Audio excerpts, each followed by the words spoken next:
Designer bags, luxury cars, million-dollar homes. But behind the glamour, some Real Housewives are drowning in debt, facing foreclosure, and living paycheck to paycheck. From tax liens to bankruptcy, from evictions to fraud charges, these women are actually broke right now. The cameras lie. Here's the devastating truth about their finances.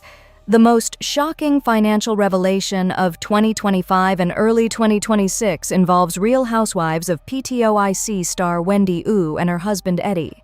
At a contentious court hearing in December 2025, prosecutor Melissa Howenmith told the judge that Wendy and Eddie actually have very little money despite their appearance of wealth on television. This bombshell came during a hearing about the state's request to access 8 years' worth of the OSFO's personal and business financial records.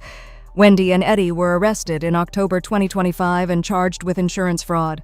Prosecutors alleged the couple staged a fake burglary at their Berg, Maryland home on April 7, 2024, claiming thieves stole $450,000 worth of designer handbags and jewelry while they were on vacation in Jamaica with their children.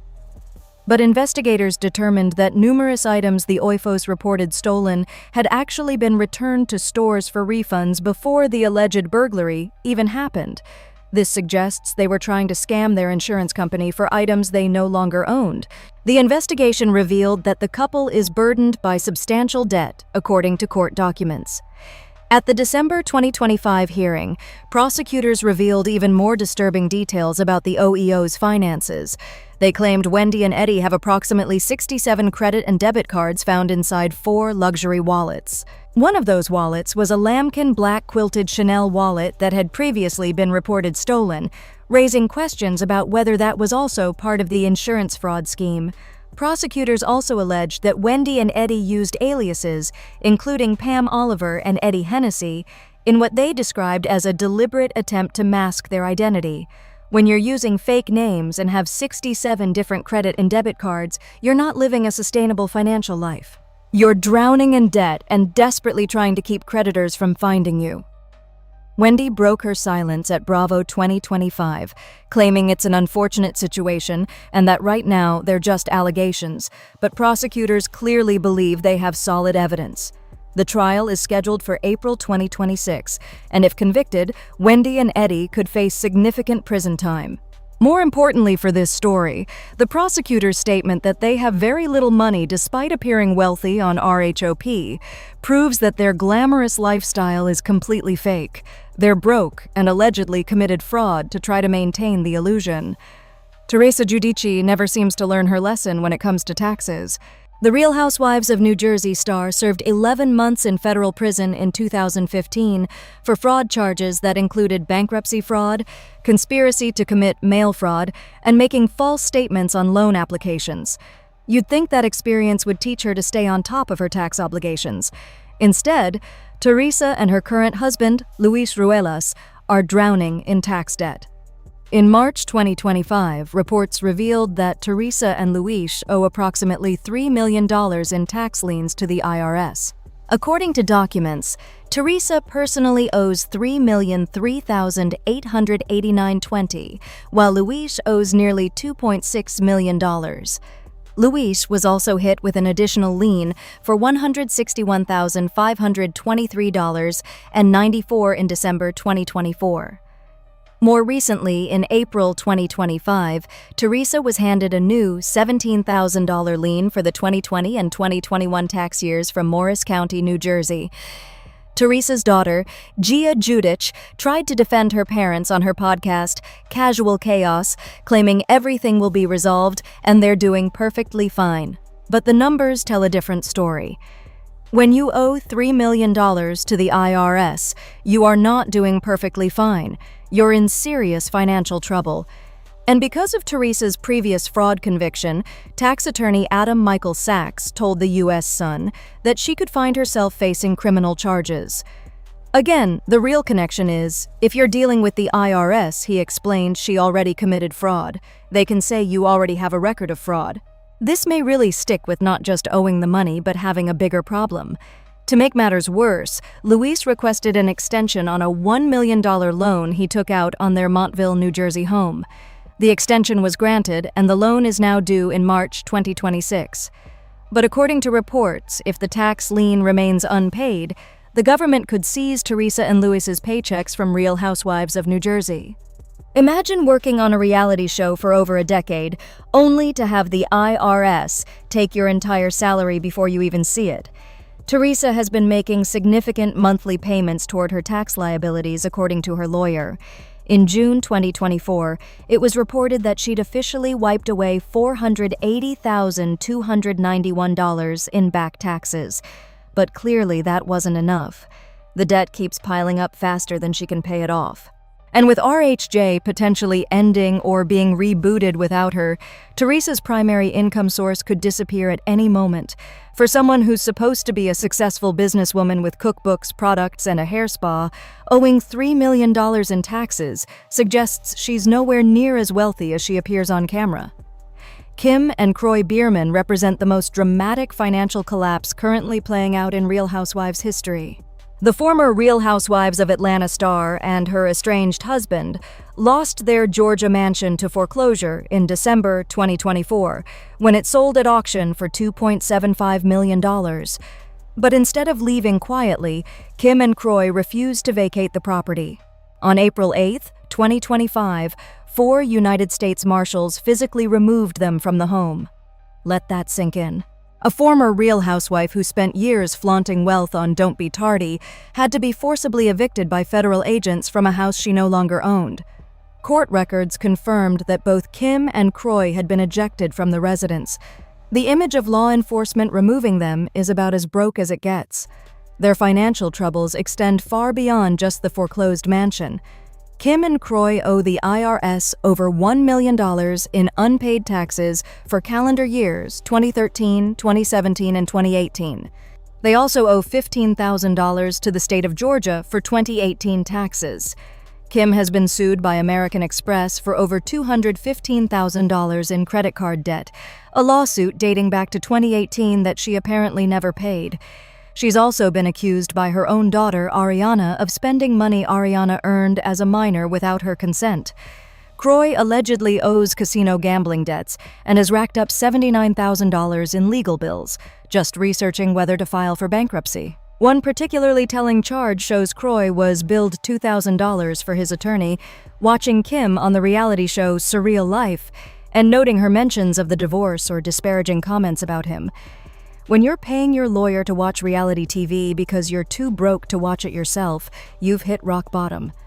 According to Kim herself speaking at BravoCon 2025, she left the marriage with absolutely no money despite being the sole financial provider for their family of 6 for 9 years. She claims Croy cheated on her and threatened to publicly destroy her when she said she wanted a divorce. Meanwhile, Croy has accused Kim of having a gambling problem and draining money from her new boyfriend's accounts. He allegedly warned the new boyfriend's estranged wife that Kim would financially ruin him, claiming she'd already put grocery deliveries on the man's credit card. As of February 2026, Kim and Croy are still legally married but living separately. They're both essentially homeless, bouncing between temporary living situations. The divorce has been filed and refiled multiple times, but remains unfailed nearly 3 years after they first split. They're fighting over finances, property, and custody while both spiraling deeper into debt.